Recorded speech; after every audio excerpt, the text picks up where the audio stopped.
Bien chers frères et sœurs dans le Seigneur, que la grâce et la faveur de notre Seigneur Jésus descendent et demeurent sur chacun et sur chacune de vous. En ce 23e dimanche du temps ordinaire de l'année liturgique A, l'Église nous invite à réfléchir et à prier sur le thème de la correction fraternelle. Les lectures que nous allons entendre aujourd'hui nous reviennent sur ce thème-là, sur le thème de cette relation qui doit exister entre les frères et les sœurs dans une communauté. La correction fraternelle, je peux la considérer pour moi comme le jauge de la maturité d'une communauté, de la croissance spirituelle d'une communauté. Quand nous décidons de grandir dans le Seigneur, nous décidons d'être dans cette relation qui interpelle, dans cette relation qui parle à l'autre comme un ami doit parler à son ami. La première lecture nous rappelle que nous sommes des guetteurs. Un guetteur, c'est quelqu'un qui veille. Nous sommes aujourd'hui des personnes qui doivent veiller les uns sur les autres, qui doivent regarder les uns les autres. Nous nous rappelons de l'histoire de Caïn qui dit à Dieu, « Suis-je le veilleur de mon frère? Suis-je le gardien de mon frère ?» Justement, Caïn a failli à sa mission de veiller sur son frère, d'avoir un œil sur son frère. Et aujourd'hui, comme communauté, nous sommes appelés à être ces guetteurs, à être ces personnes qui veillent, ces personnes qui observent, ces personnes qui regardent. Mais comment veiller sur ton frère, sur ta sœur, si tu ne peux pas l'aimer? Si tu n'aimes pas quelqu'un, tu ne peux pas veiller sur lui. Veiller sur une personne, c'est prendre de son temps pour le consacrer à cette personne. C'est prendre de son énergie pour le consacrer à cette personne. Et pour faire cela, il faut que la personne soit portée dans ton cœur. Il faut que cette personne ait une place dans ta vie. Et c'est pourquoi Saint Paul nous dit que la seule dette que nous devons avoir les uns envers les autres, c'est la dette de l'amour.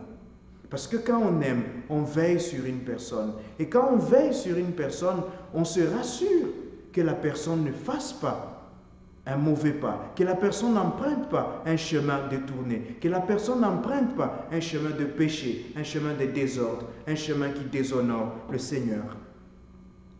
Et aujourd'hui, Jésus et Ézéchiel, dans la première lecture, nous montrent en quoi consiste cette capacité de veiller sur nos frères, cette capacité d'être avec nos frères et sœurs. C'est la correction fraternelle. Veiller sur un frère, c'est être capable de lui dire, mon frère, le chemin que tu prends n'est pas le chemin de Dieu. Le chemin que tu empruntes n'est pas le chemin de la vérité, n'est pas le chemin de l'amour, n'est pas le chemin qui construit notre vie. Et aujourd'hui, malheureusement, nous souffrons de cela. La communauté chrétienne, l'humanité, souffre de ce manque de correction fraternelle. Nous ne savons plus avoir ce dialogue de frère à frère, ce dialogue de cœur à cœur, ce dialogue qui nous permet de nous dire aux uns aux autres, mon frère, le chemin que tu empruntes n'est pas le bon. Aujourd'hui, sous prétexte de la vie privée ou d'une présomption de maturité, nous n'arrivons plus à nous dire la vérité, nous n'arrivons plus à nous corriger, nous n'arrivons plus à faire le pas vers le Seigneur, aussi dur que cela puisse paraître. Nous avons par exemple une personne qui est dans la débauche et tu es son frère, tu es sa sœur, vous vivez dans la même maison, vous partagez la même communauté chrétienne. Le dimanche, vous vous rencontrez pour prier. Va dire à ton frère, dis-lui, mon frère, le chemin que tu empruntes n'est pas le bon. Ma sœur, le chemin que tu empruntes n'est pas le bon. Mais on se regarde et on se dit souvent, mais c'est un adulte. Il peut lui-même faire sa vie. Il connaît, il sait ce qu'il fait. Et on laisse le frère s'égarer. On laisse le frère se perdre. On laisse la sœur se perdre. Et cela, le Seigneur dit dans le livre, la première lecture, que si le méchant reste dans sa méchanceté et que le Seigneur vous demande d'aller lui dire et que vous savez que le frère ou la sœur est dans le désordre et que vous ne lui dites pas et que la personne meurt dans ce péché, eh bien, il vous sera demandé compte de cette personne. Et regardez aujourd'hui combien de dettes, comme dira Saint Paul, nous portons.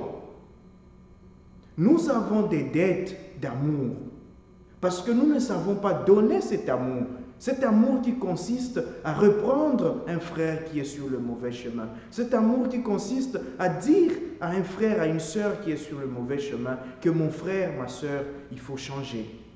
Nous n'arrivons plus à demander aux autres de changer. Parce que nous-mêmes, d'ailleurs, nous ne voulons pas cela. Nous ne voulons pas qu'on remette notre autorité en question. Nous ne voulons pas qu'on touche à notre ego. Nous ne voulons pas savoir que nous avons tort, que nous commettons une bêtise, que nous faisons une faute.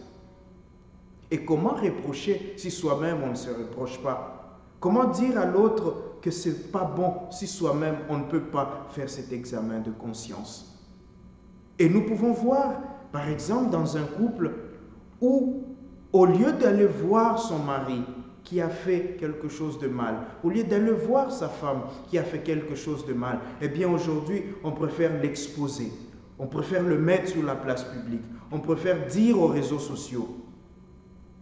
Jésus, dans l'Évangile, nous montre comment est-ce qu'on exprime son amour dans la correction fraternelle. Comment est-ce qu'on exprime son humilité dans la correction fraternelle? Et l'Évangile dit que si ton frère a fait quelque chose de mal contre toi,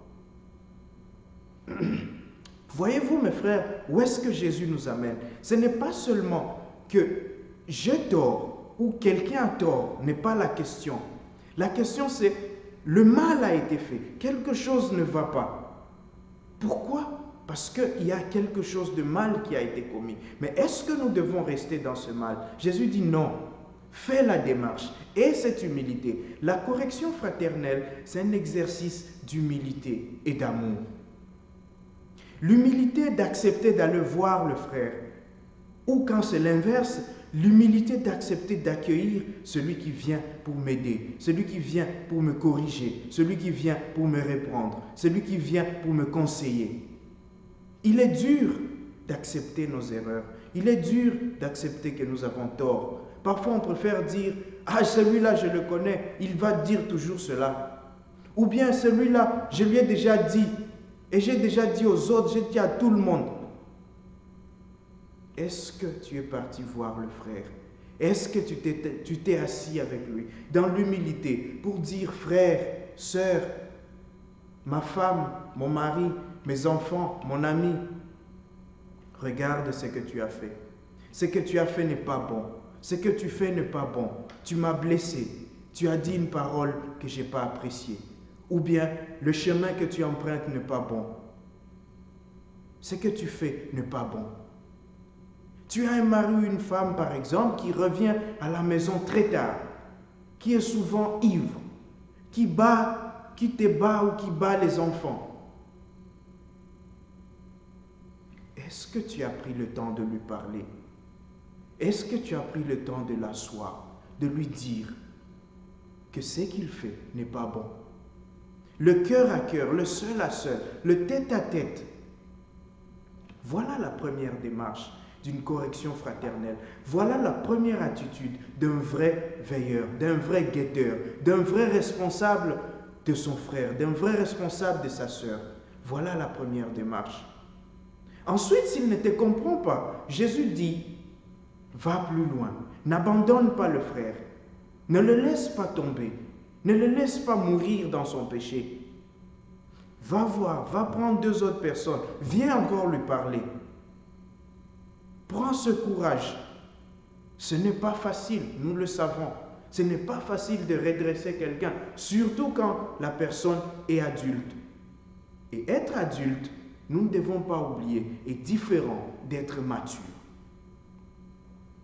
Nous avons des personnes, malheureusement, qui sont adultes, mais immatures. Qui ont 40 ans, mais qui vivent 14 ans.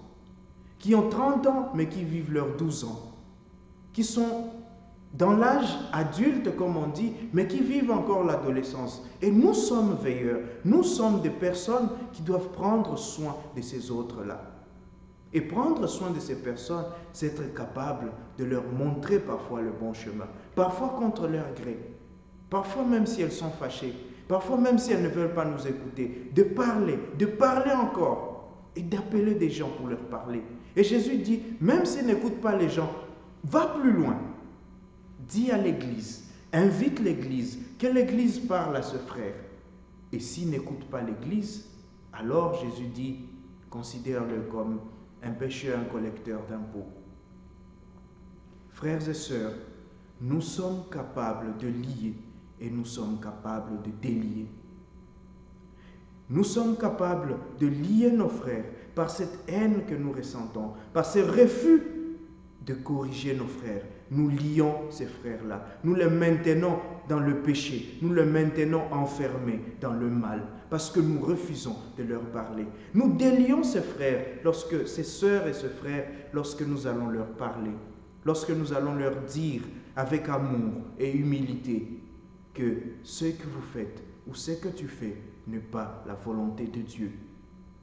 Et donc, aujourd'hui, nous allons prier, demander au Seigneur la grâce et la force et le courage de savoir parler cœur à cœur avec le frère ou la sœur qui est dans le péché.